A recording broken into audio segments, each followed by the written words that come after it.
저희 사도신경 신앙고백으로 중고등부 예배 시작하시겠습니다.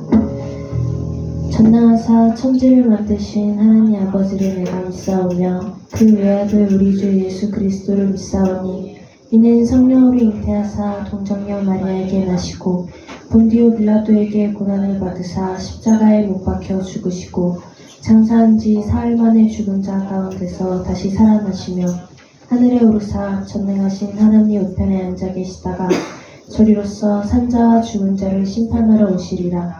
성령을 믿사오며 거룩한 공예와 성도가 서로 교통하는 것과 죄를 사하여 주시는 것과 몸이 다시 사는 것과 영원히 사는 것을 믿사옵나이다. 아멘.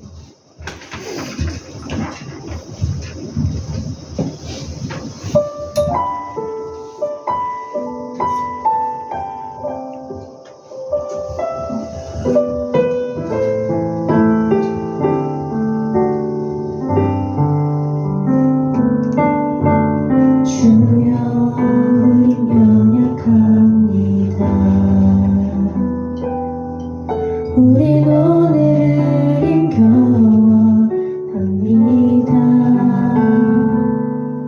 주택 이루며 살기엔 부족합니다. 우린 연약합니다. 주여 우린 넘어집니다. 오늘 하루도 실수합니다. 주의 긍휼을 구하는 죄인입니다. 우리 주만 바라봅니다.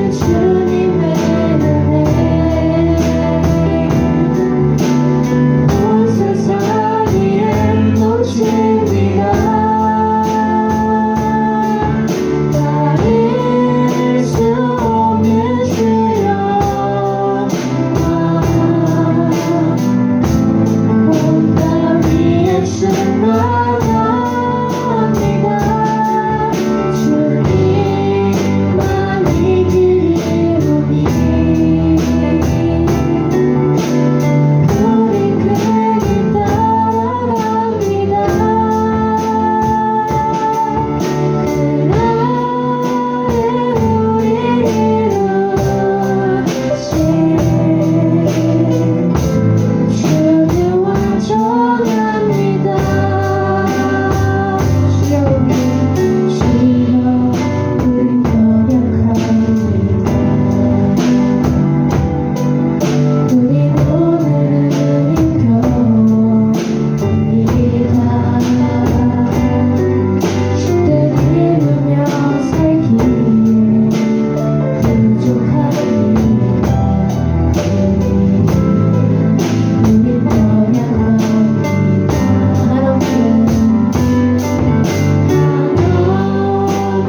주님의 은혜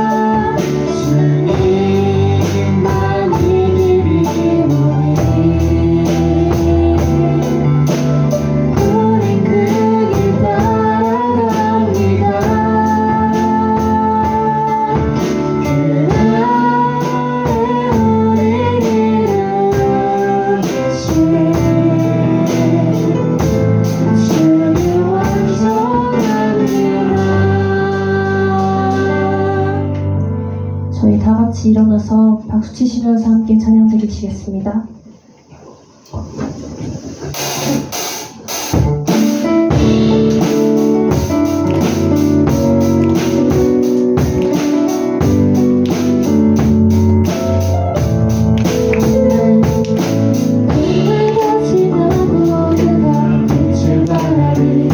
쓰러져가는 우리 영혼 주가 잡아주시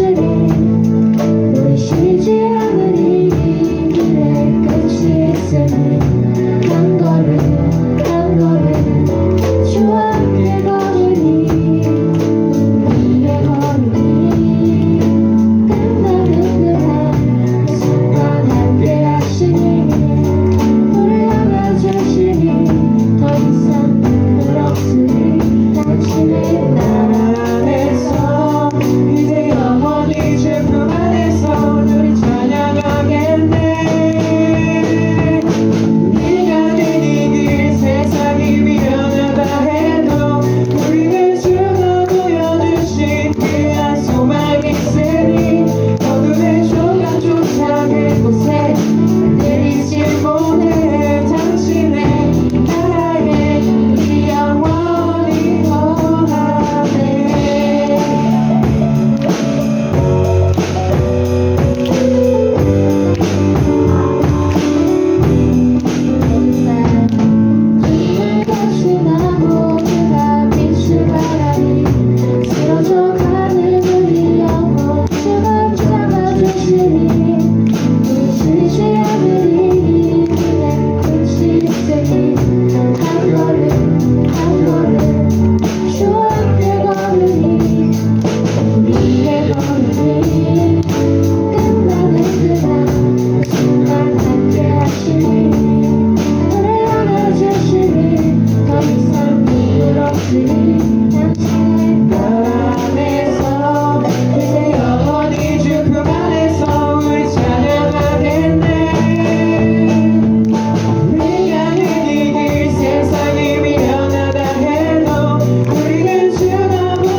저희 마지막으로 어떤 때에도 항상 저희를 사랑해 주시는 하나님께 감사드리며 다 같이 그 사랑 찬양 드리시겠습니다.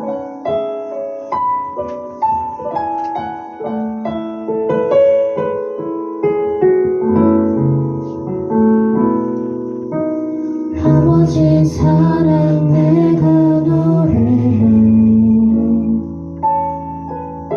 아버지 은혜 내가 노래해 그 사랑 변함없으신 거짓 없으신 성실하신 그 사랑 상한 갈 때 꺾지 않으시는 꺼져가는 틈불 듯이 하는 그 사랑 변함없으신 거짓 없으신 성실하신 그 사랑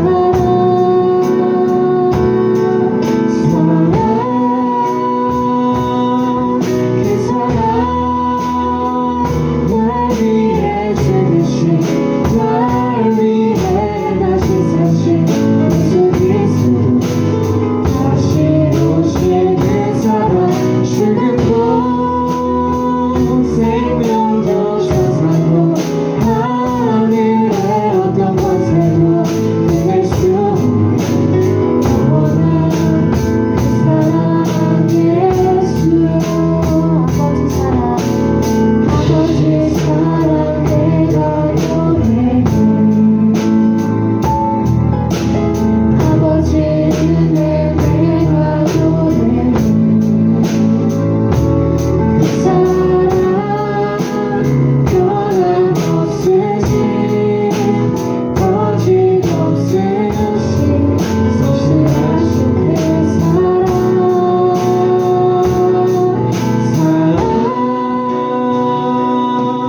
그 사랑 날 위해 죽으신 날 위해 다시 사신 예수 그리스도 다시 오실 그 사랑 죽음도 생명도 천사도 하늘의 어떤 권세도 끊을 수 없는 영원한 그 사랑 예수 그 사랑 그 사랑 날 위해 죽으신 날 위해 다시 사신 예수 그리스도 다시 오실 그 사랑 죽음도 생명도 천사도 하늘의 어떤 권세도 끊을 수 없는 영원한 그 사랑 예수 영원한 그 사랑 예수 영원한 그 사랑 예수 신은경 지사님 나오셔서 대표로 기도 주시겠습니다.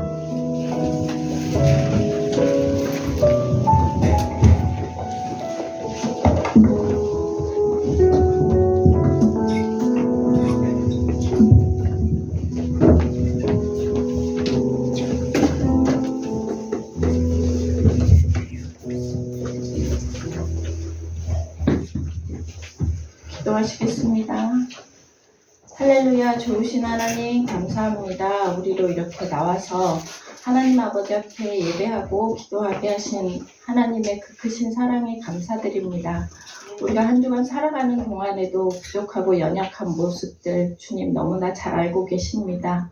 아버지, 저희의 죄를 용서하시고 그래도 우리의 이 모습 그대로 너무나 사랑하셔서 우리를 끝까지 사랑하시며 우리를 절대 포기하지 아니하시는 하나님 아버지 앞에 오늘도 감사의 예배, 기쁨의 예배를 드리게 하시니 또한 감사드립니다. 하나님, 오늘도 정말 하나님의 임재 가운데 하나님과 동행하는 우리 친구들 되게 하심을 믿습니다. 말씀을 선포하실 우리 전도사님 위에도 함께 하셔서 능력의 말씀, 거룩한 말씀을 전하게 하시고 그 말씀을 듣고 우리도 그 말씀을 마음속에 새기며 믿음으로 담대히 세상 가운데 나아가 하나님의 영광을 드러내는 믿음의 자녀들 되기를 기도합니다. 하나님, 우리가 시시한 크리스찬으로 살아가지 않게 하시고 정말 예수 그리스도를 우리 안에 담은 정말 그리스도인, 정말 멋진 그리스도인으로 한 사람 한 사람 세워가실 줄 믿고 너무나 감사드립니다. 하나님 아버지, 오늘도 함께 하시고 우리의 삶 가운데 함께 하시며 또한 우리 아이들 이제 개학을 앞두고 있습니다. 아버지, 일주일 동안 잘 준비하여 새학기 맞이할 때 정말 하나님의 빛을 발하는 우리 친구들 되게 하심을 믿습니다. 감사드리며 모든 말씀 우리 주 예수 그리스도의 이름으로 기도합니다. 아멘.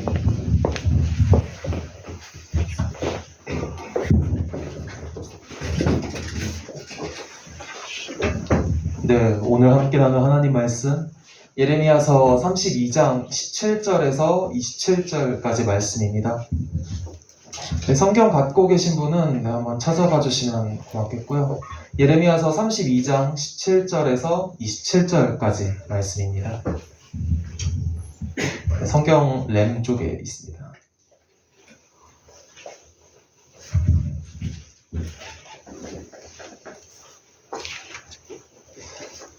네, 예레미야서 32장 17절에서 27절. 네, 다 찾으신 줄로 알고 말씀이 저번보다는 좀 길어서 저부터 시작해서 번갈아 가면서 읽도록 하겠습니다. 셀프도소이다. 주 여호와여, 주께서 큰 능력과 펴신 팔로 천지를 지으셨사오니 주에게는 할 수 없는 일이 없으시니이다. 주는 은혜를 천만에게 베푸시며 아버지의 죄악을 그 후손의 품에 갚으시오니 크고 능력 있으신 하나님이시요 이름은 만군의 여호와시니이다. 주는 책략에 크시며 하시는 일에 능하시며 그의 모든 길을 주목하시며 그의 길과 그 행위의 열매대로 보응하시나이다. 주께서 땅에서 최적과 기사를 행하셨고 오늘까지도 이스라엘과 이들 가운데 그와 같이 행하사 제 이름을 그와 같이 되게 하셨나이다.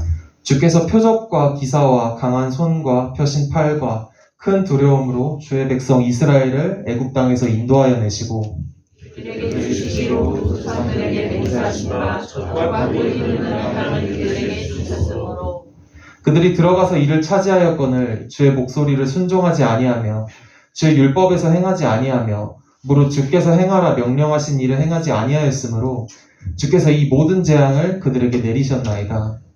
없어 이성을 취하는 자가 와서 풍병을 쌓았고 칼과 기근과 전염병으로 말미암아 이성이 이를 치는 갈대아인의 손에 넘긴 바 되었으니 주의 말씀대로 되었음을 주께서 보시나이다. 주 여호와여, 주께서 내게 은으로 밭을 사며 증인을 세우라 하셨으나 이 성은 갈대아인의 손에 넘기신 바 되었나이다. 그때 여호와의 말씀이 예레미야에게 임하시되 우리 다 같이 읽겠습니다. 나는 여호와여, 모든 육체의 하나님이라 내게 할 수 없는 일이 있겠느냐. 아멘. 근데 그 SNS나 유튜브에서 보다가 어쩌다 보니까 고양이랑 강아지 영상을 좀 보게 됐어요.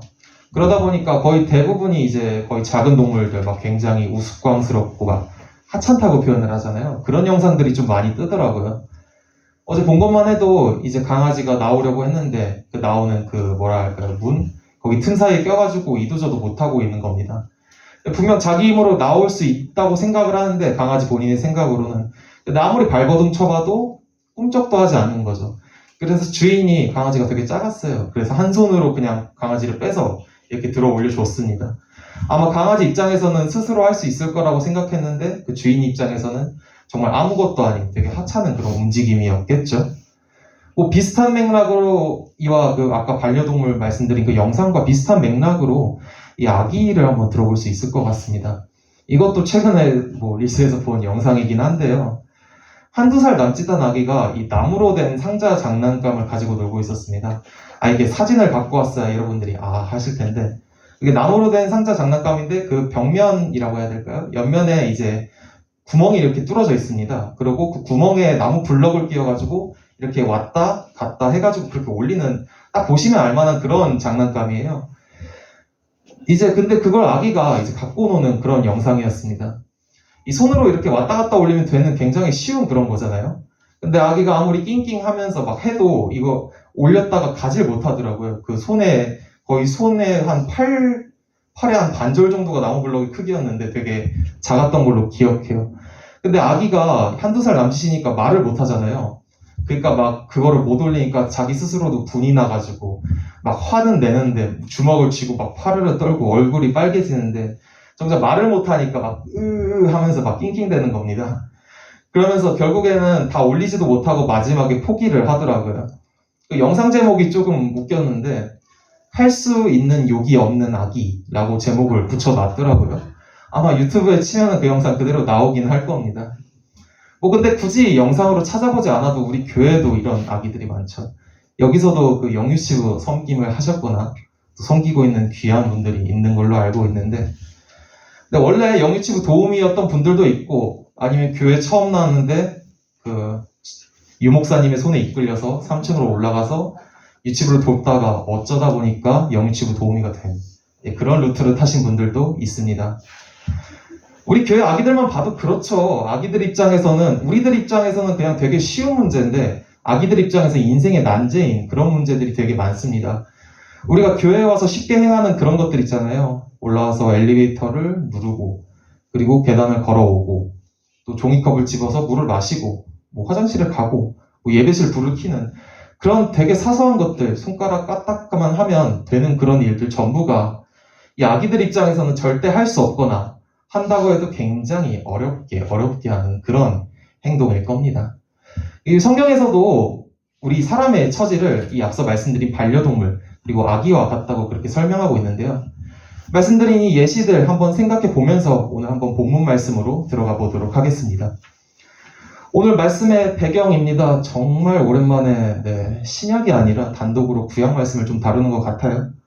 여러분들에겐 좀 낯선 성경일 겁니다. 예레미야가. 그래서 이 본문 당시 상황을 좀 설명드리고 넘어가도록 하겠습니다. 자, 먼저 이스라엘의 첫 번째 왕, 1대 왕 누군지 아시는 똑똑하신 분 있으신가요? 진짜 다 모른다고요? 김재호 목사님이요? 네, 사울 맞아요. 우리 겨울수련회 때 연극으로 봤던 것처럼 사울 왕이 1대 왕이었습니다. 그리고 사울 왕이 타락하고 나서 사울 왕을 하나님께서 내치시고, 그 다음에 이제 2대 왕으로 우리가 잘 알고 있는 다윗을 세우시죠. 그 다음에 그 다윗의 아들 솔로몬이 3대 왕이었습니다. 근데 이 3대 왕이 끝나자마자 이 이스라엘 왕국은 남과 북으로 분열하게 됩니다. 이 북쪽으로 분열된 나라를 북이스라엘이라고 그때 불렸고, 남쪽으로 분열된 나라를 남유다라고 그렇게 불렀습니다. 그렇게 왕국이 분열된 채로 한 200년을 가요. 200년을 가다가 먼저 북이스라엘이 멸망당하게 됩니다.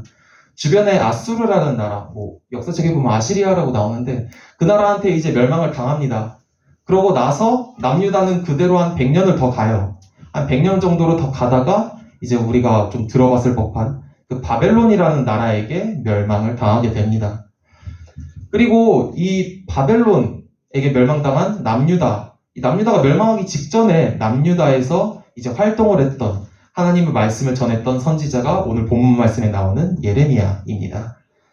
바벨론은 남유다를 멸망시키기 위해 세 차례나 침공을 했어요. 그래서 첫 번째랑 두 번째 이제 침공을 해서 그때는 거의 사람들만 끌고 갔어요. 왕족들, 또 기술자들, 또 아니면 그냥 사람들, 일반 사람들 그렇게 끌고 갔다가 마지막에 세 번째 침공을 끝으로 이제 완전히 이스라엘이라는 나라를 박살내게 되는 것이죠. 우리 한번 이 예레미야서 본문은 아니지만은 예레미야서 32장 1절에서 2절 한번 다 같이 읽어보도록 하겠습니다. 네, 준비 시작. 이것은 시드기야가 유다 왕으로 있은 지 10년째 되는 해 여호와께서 예레미야에게 하신 말씀입니다. 그 해는 느부갓네살 왕이 나라를 다스린 지 18년 되는 해입니다. 그때 바빌로니아 군대가 예루살렘을 에워싸고 있었습니다. 그리고 예언자 예레미야는 유다 왕궁의 경호대들에 갇혀 있었습니다. 네, 여기서 말씀에 나오는 바빌로니아가 아까 말씀드렸던 바벨론인데요. 말씀만 봐도 상황이 썩 좋지는 않죠. 이때 본문의 시점이 유다가 멸망하기 딱 1년 전의 시점입니다. 이미 바벨론 군대는 남유다의 수도인 예루살렘을 완전히 둥그렇게 포위하고 있었고 사실상 승산이 없는 싸움이었죠. 잡아먹히는 건 완전히 시간 문제인 그런 상황이었습니다. 이때 선지자 예레미야는 이 멸망을 앞둔 이 나라에게, 이 백성들 그리고 왕에게 하나님의 말씀을 전파합니다. 그 전파의 내용은 이 나라는 멸망할 것이고 너희들도 다 바벨론에게 끌려갈 것이다. 왕도 예외는 아니다. 그렇게 말씀을 전파했던 것이죠. 근데 백성들은 당연히 이 말을 싫어했을 겁니다. 왕은 당연히 말할 것도 없겠죠. 시드기야라는 왕이었는데 평소에도 계속 안 좋은 예언만 하던 그런 선지자였어요, 예레미야는. 그리고 원래 쓴소리라는 게 듣기 싫은 법이잖아요. 지금 나라가 멸망을 앞두고 있는데 최소한 좀 형식상으로나마 좀 위로가 될 법한 말, 뭐 꾸며내는 건 아니지만 하나님께서 이러이러 하시면은 너희들이 이러이렇게 하면 이 나라를 살려주겠다. 최소한 이런 말이라도 했어야 되는데 약간 공감 수치를 좀 발휘해 보자면. 근데 오히려 그런 말은커녕 너희들 다 멸망할 것이고 너희들 다 끌려갈 것이다. 라고 그렇게 말만 하니까 백성들도 그렇고 그리고 왕도 그냥 이 불난집에 부채질하는 거나 다름없다고 그렇게 여겼을 겁니다. 그리고 실제로 2절에서도 우리가 아까 읽어봐서 알겠지만은 이 경호대 뜰, 말하자면 성 안에 야외 감옥에다가 그렇게 예레미야를 직접 가두게 되는 것이죠. 하나님은 이런 상황에 있던 예레미야에게 한 가지 명령을 내리십니다. 뭐 우리가 흔히 생각하는 뭐 말씀을 그대로 전해 이런 명령은 아니에요. 사람을 시켜서 자신의 친척인 이 하나멜이라는 사람이 있어요. 뭐 그냥 이름만 생각하고 넘어가시면 됩니다. 그 사람에게 이 이스라엘에 있는 밭 하나를 사라 라는 그런 명령이었습니다. 굉장히 뜬금없는 명령이죠. 예레미야 지금 감옥에 갇혀 있어요. 그리고 왕한테 단단히 찍혔기 때문에 사실상 벗어날 만한 그런 건덕지도 없습니다. 기적적으로 벗어났다고 해도 상황이 좋지는 않죠. 그게 더 문제입니다. 자기 나라가 곧 망하게 생겼으니까요. 지금처럼 뭐 땅을 계획적으로 사서 막 돈을 불리고 다시 되파는 뭐 그런 시대는 아니잖아요. 그러다 보니까 어차피 남의 손에 자기들을 침략할 그 나라들의 손에 넘어갈 땅인데 사실상 이 땅을 미리 사두는 거는 그냥 헛짓거리, 사실상 아무런 의미도 없는 그런 행동에 가까워 보였습니다. 하지만 하나님께서 굳이 예레미야에게 이것을 이 타이밍에 명령하신 이유는 그만한 뜻이 있었겠죠. 이 의미는 하나님께서 이스라엘 백성들을 회복시키실 거라는 그런 의미를 담고 있습니다. 무슨 말이냐면 지금 당장은 너희들의 나라가 망하고 너희들 전부 다 끌려갈 거지만 나중에 반드시 너희들은 내가 책임지고 너희들의 나라로 돌려보낼 것이고 그리고 너희들의 땅과 나라도 회복시킬 것이다. 라는 그런 약속을 상징하는 것이었죠. 이 밭을 산다는 그 명령은. 사실 이스라엘이 바벨론에게 멸망당했던 거는 다른 데 이유가 있지 않았습니다. 그냥 이스라엘 백성들 자신에게 이유가 있었어요. 이스라엘 백성들이 계속해서 하나님이 아닌 우상들을 섬겼기 때문입니다. 우상의 종류도 굉장히 다양했고 어쩔 때는 우상만 섬기기도 했고 어쩔 때는 하나님과 우상을 같이 섬기기도 했고 어쩔 때는 우상을 섬기는 것처럼 그 방식을 적용해서 하나님을 섬기기도 했습니다. 이 북이스라엘과 남유다 아까 둘로 나뉘어졌다고 말씀을 드렸었죠. 북이스라엘과 남유다에 총 39명의 왕이 있었어요. 합치면은. 그 중에서 이제 성경에서 기록된 통치를 되게 하나님의 뜻에 맞게 했다라고 했던 왕은 채 10명이 되지 않습니다. 39명 중에서. 그리고 더군다나 아까 먼저 북이스라엘이 남유다보다 100년 더 일찍 멸망했다고 말씀드렸었죠. 100년 더 일찍 멸망한 이유가 뭐 직접적으로 나오진 않지만 그 북이스라엘의 성경에서 그 의롭게 통치했다라고 기록된 왕이 한 명도 없습니다. 그러니까 남유다에만 그나마 하나님의 뜻을 따라서 통치한 왕들이 있었다는 것이죠. 그만큼 이스라엘 나라가 막장이었다는 뜻이었습니다. 때문에 하나님께서 이전부터 계속해서 쌓여온 그 죄의 대가, 뭐 업보라고도 하죠. 그런 걸로 인해서 이제 이스라엘을 멸망시키신 것이죠. 하지만 그럼에도 불구하고 하나님은 여전히 이스라엘을 사랑하셨기 때문에 완전히 멸하진 않으시고 다시 회복시키실 거라고 그렇게 약속하신 겁니다. 예레미야 역시도 그 불난 집에 부채질한다고 아까 말씀드렸었죠. 멸망을 앞둔 이스라엘에게 그 예언을 할 때 너희들이 이 바벨론에 끌려가면 언젠가 다시 돌아올 것이다. 하지만 이 바벨론에게 저항하고 항쟁한다면 너희들은 죽을 것이다. 이렇게까지 예언하게 했어요. 실제로 이 바벨론에 끌려간 뒤 무려 70년이 지나서 이스라엘 백성들은 하나님께서 약속하신 대로 다시 고국의 땅으로 돌아오게 됩니다. 그뿐만이 아니라 그들이 갖고 있었던 집과 밭, 땅까지 다시 정상적으로 되찾게 되죠. 이것은 아까 앞서 말씀드린 예레미야에게 하나님께서 명령하셨던 것과 이어집니다. 분명 밭을 사라고 하셨죠. 이 밭을 사라고 하신 하나님의 명령이 결코 의미 없었던 것은 아니다라는 것이었죠. 자, 어쨌든 본문에서 예레미야는 이 명령을 듣고 하나님의 전능하심을 찬양하며 기도하기 시작합니다. 이 본문이 바로 예레미야의 기도 내용인 것이죠. 우리는 이 예레미야의 기도를 보면서 우리와는 수준이 다른 그런 하나님의 성품에 대해서 알아볼 수가 있습니다. 우리 본문 예레미야 32장 17절 한번 다 같이 읽어보도록 하겠습니다. 쉬운 성경 버전입니다. 시작. 주 여호와여 보십시오. 주께서 주님의 크신 능력과 펴신 팔로 하늘과 땅을 만드셨으니 주께서는 무엇이든지 못하시는 일이 없습니다. 아멘. 네, 하나님께서 못하시는 일이 없으십니다. 말씀에 나온 것처럼 자신의 크신 능력과 펴신 팔로 이스라엘을 위해 많은 일들을 행하셨죠. 말씀에 나온 것처럼 하늘과 땅을 창조하시고 사람을 지으신 것, 그리고 좀 더 직접적으로 이스라엘 백성들에게 도움이 된 것을 말하자면은 이스라엘이 애국 가운데서 종노릇할 때 10가지 재앙과 홍해를 가르셔서 이스라엘 백성들을 구원하시고, 그리고 광야 시절 때 만나와 메추라기, 또 구름 기둥과 불 기둥을 통해서 약속의 땅 가나안으로 이끌어 주신 것. 이렇게 굵직굵직한 사건들 외에도 수많은 일들, 수많은 기적을 통해서 하나님은 이스라엘 백성들을 도우셨습니다. 예레미야는 이러한 하나님의 일하심, 하나님의 전능하심을 생각하면서 그분을 찬양하는 것이죠. 또 이어서 예레미야는 하나님의 은혜에 대해서 찬양을 합니다. 바로 이어지는 32장 18절 말씀도 우리 한번 다 같이 읽어보도록 하겠습니다. 시작. 주께서는 수천 대에 이르기까지 자비를 베푸시지만 부모의 죄에 대해서는 그 자손에게까지 그 죄값을 치르게 하십니다. 위대하시고 전능하신 하나님, 하나님의 이름은 만군의 여호와이십니다. 아멘. 네, 하나님은 공정하고 의로우십니다. 다른 말로 하면 공의가 되겠죠.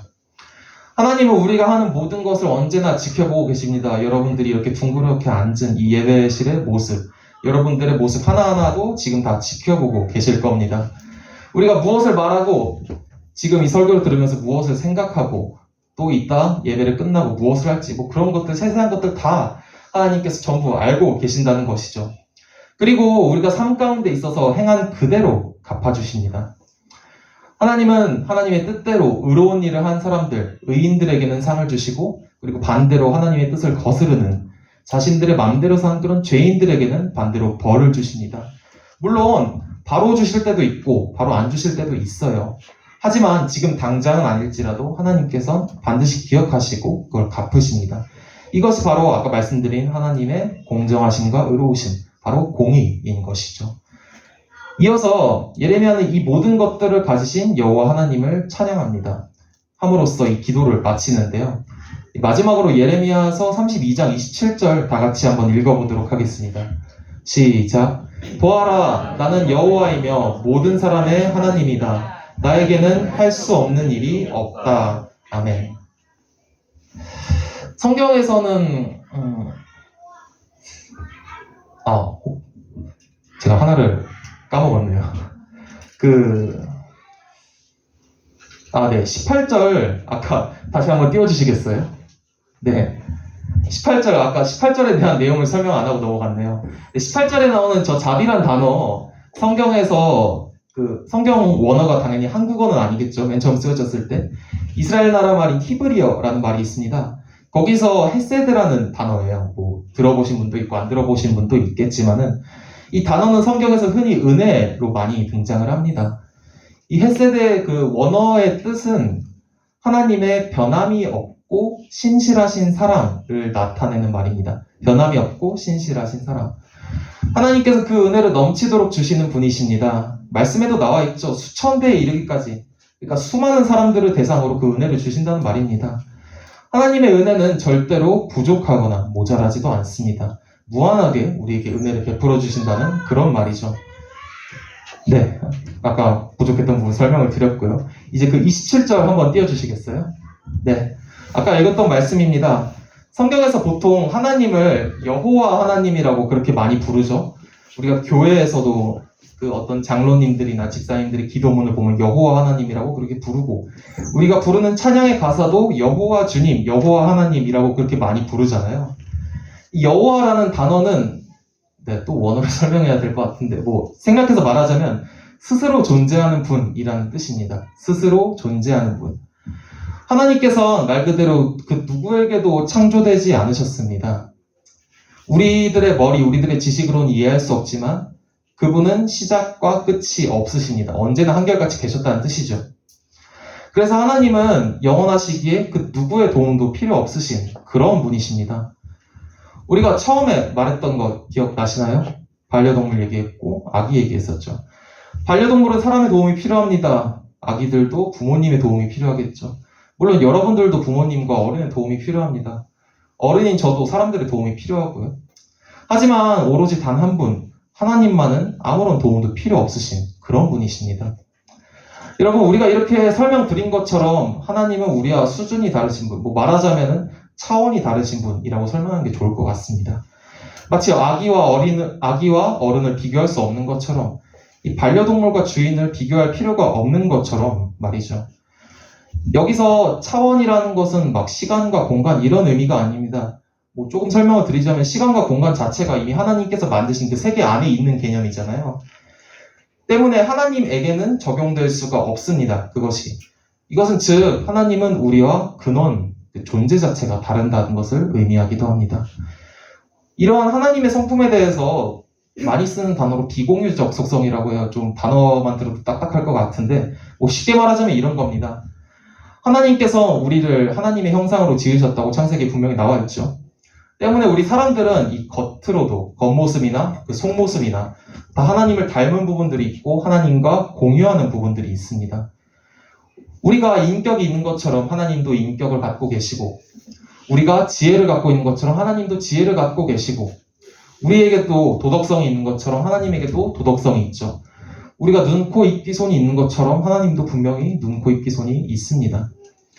이것들을 이제 하나님과 공유한다. 하나님과 공유하는 속성이라 해가지고 공유적 속성이라고 합니다.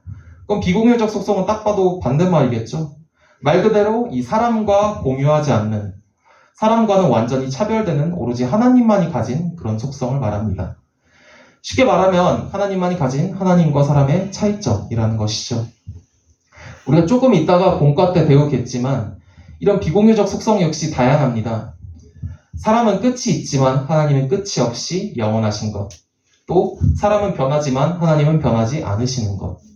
또 사람은 시간과 공간에 묶여있지만 하나님은 그 시간과 공간을 뛰어넘으시는 것 등등 되게 많습니다.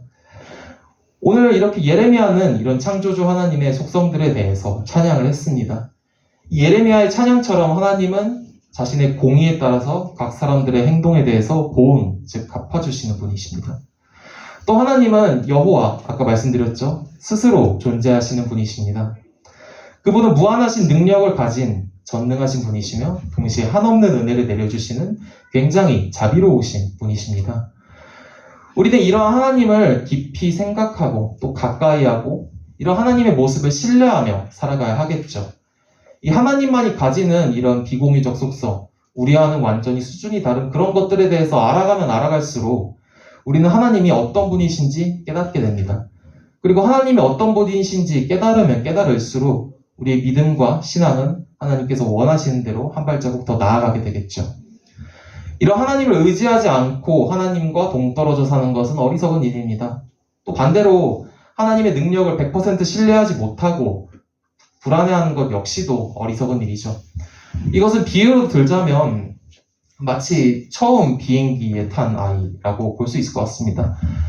처음 비행기에 탄 아이는 여러 가지 걱정을 하겠죠. 이 비행기가 무너지지는 않을지, 사람들이 너무나 많은데 비행기가 다 떨어지지는 않을지. 근데 그 아이가 비행기에 타가지고 가만히 있지 못하고 타자마자 벨트를 매고 구명조끼를 해서 본인이 직접 착용하고 막 사람들한테 비행기 곧 떨어질 거니까 빨리 이거 착용하세요 라고 소리 지른다고 생각을 해보세요. 그러면 어른들이 또 승무원들이 어떻게 생각할까요? 아, 애가 되게 생각이 어리구나, 순수하구나 라고 그렇게 생각을 하겠죠. 네, 마찬가지입니다. 우리가 살면서 하나님을 믿지 못하고 불안해하는 것도 딱 그 모습과 다를 바가 없다는 겁니다. 여러분, 우리는 유한하고 연약한 존재입니다. 우리는 살아가면서 한 채 앞길도 볼 수가 없고 늘 마음속에 걱정과 불안함을 품고 살아가죠. 반면 하나님은, 우리가 믿는 하나님은 그것들을 모두 해결하실 수 있는 분이십니다. 우리와는 차원이 다른 분이고 우리와 감히 비교되실 수 없는 그런 수많은 전능하신 능력을 가지신 하나님이십니다. 그러므로 우리는 그 하나님을 깊이 알아가는 데 힘써야 하고 그 하나님의 편이 되는 데 힘써야 합니다. 그리고 날마다 그분을 신뢰해야 합니다.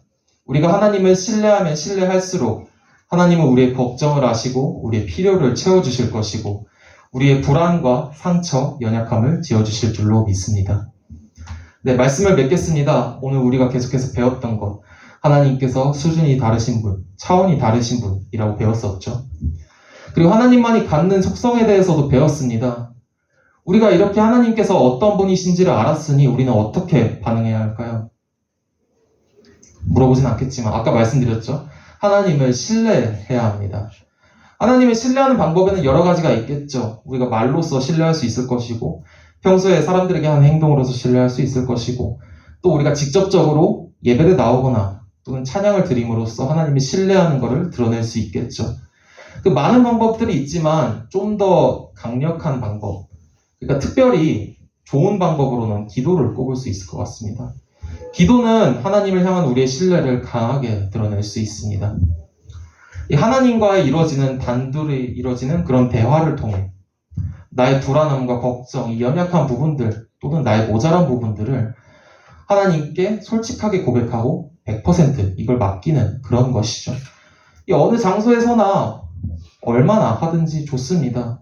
내가 하나님께 정말 솔직한 마음으로 솔직하게 고백하고 다 내려놓는 게 정말 내 스스로도 느껴질 정도라면은 그것은 하나님께서 들으시는 그런 기도가 됩니다. 여러분들이 평소에도 이 하나님과의 기도, 하나님과의 대화 시간을 좀 많이 가졌으면 좋겠습니다. 기도할 만한 것들 참 많습니다.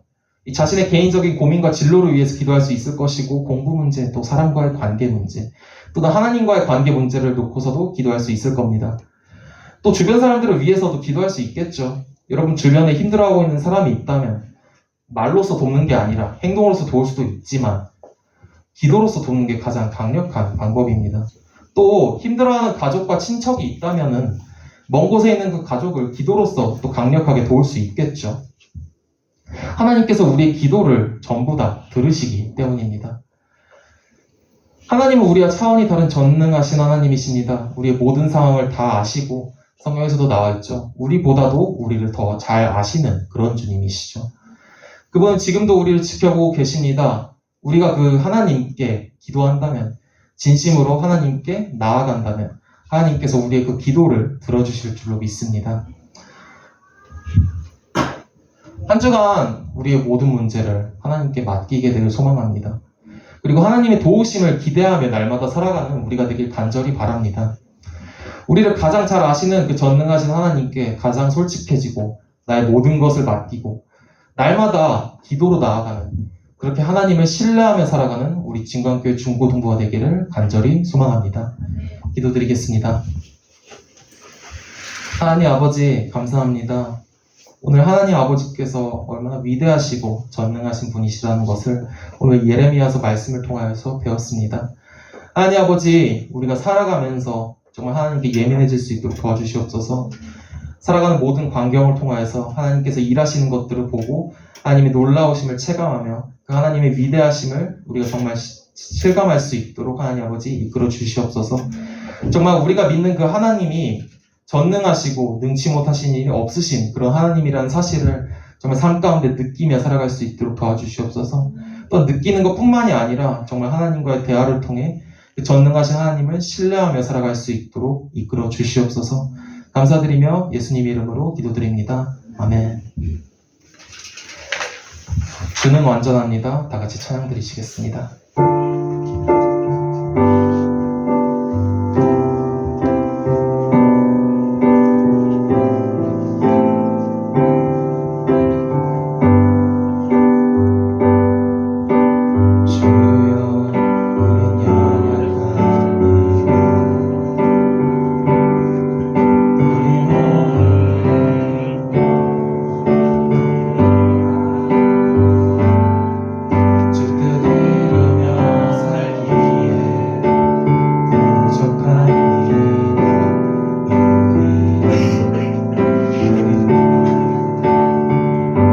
주여 우린 넘어집니다.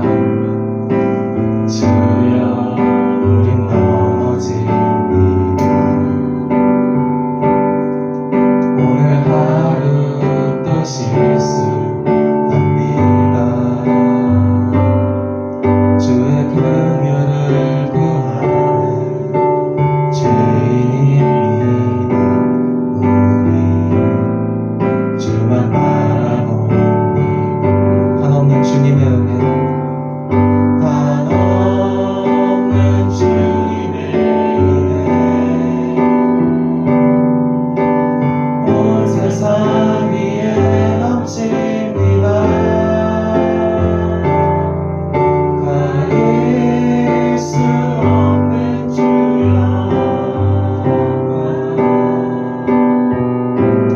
온 땅이 충만합니다. 주님만이 기운이, 우린 주님 따라갑니다. 그날에 우리 이루시오. 주는 완전합니다. 하나님 아버지 감사합니다. 정말 하나님 아버지께서 우리 삶을 이끄시는데 어떤 부족함도 없으신 분이라는 사실을 우리가 마음속에 깊이 믿으며 살아갈 수 있도록 도와주시옵소서. 하나님 아버지, 나는 불완전하지만, 나는 부족하지만 하나님 아버지께서는 부족하시지 않으시고 완전하신 분이라는 것을 날마다 믿으며 살아갈 수 있도록 도와주시옵소서. 나의 말을 통해, 나의 행동과 생각을 통해, 또 기도를 통해 날마다 하나님을 신뢰하며 살아갈 수 있도록, 그렇게 하나님께 한 발자국씩 더 나아갈 수 있도록, 우리 중고등부가 그렇게 될 수 있도록 하나님 아버지 이끌어 주시옵소서. 이 시간 예물 올려드립니다. 감사한 마음으로 올려드립니다. 이 예물이 사용되어지는 곳 가운데 주님의 은혜와 영광이 함께하게 되길 원합니다. 한 주간도 함께해 주실 줄 믿습니다. 이제 개학이 얼마 남지 않았고 또 앞으로 새 학기가 시작될 텐데 하나님 아버지, 그 가운데 겪는 수많은 어려움, 고민, 또 복잡한 가운데서 우리가 하나님을 의지할 수 있도록 도와주시옵고, 어떠한 불안함도 없이 하나님을 믿고 신뢰하며 가까이하며 살아갈 수 있도록 인도하여 주시옵소서. 감사드리며 예수님 이름으로 기도드립니다. 아멘. 주기도문 하심으로 예배 마치겠습니다. 하늘에 계신 우리 아버지여, 이름이 거룩히 여김을 받으시오며 나라가 임하시오며 이시 하늘에서 이루어진 것 같이 땅에서도 이루어지이다. 오늘 우리에게 일용할 양식을 주시옵고, 우리가 우리에게 죄 지은 자를 사하여 준 것 같이 우리 죄를 사하여 주시옵고, 우리를 시험에 들게 하지 마시옵고 다만 악에서 구하시옵소서. 나라와 권세와 영광이 아버지께 영원히 있사옵나이다. 아멘.